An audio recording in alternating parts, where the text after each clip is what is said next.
यूं ही नहीं मैं बन जाता हूं।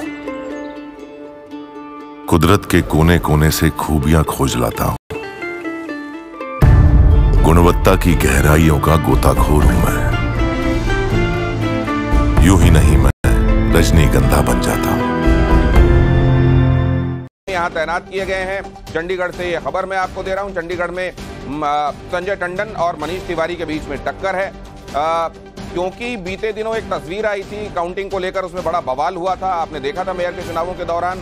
यहां पर आज विपक्ष एक खास तरीके का माहौल भी बना रहा है ईवीएम को लेकर। इसीलिए आप देख रहे हैं कि अंदेशों के तहत कई जगहों पर सेंट्रल फोर्सेस की तैनाती भी हो रही है और यहां भी अतिरिक्त सावधानी बरती जा रही है। ये भी मैं जानना चाहता हूं आपसे अमित, आपके पास एक बार फिर से आ रहा हूं। ये प्रोवोकेटिव स्टेटमेंट्स क्यों? आपको मालूम है कि आपने कितना मेहनत की है, असल में आपके पास क्या आ रहा है, उसके बाद ये स्टेटमेंट्स क्यों कहीं की नजरबंद किया जा रहा है हमारे लोगों को?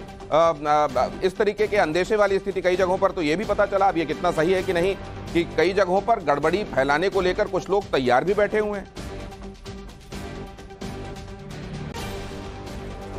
अमित, आपके पास आया हूं मैं।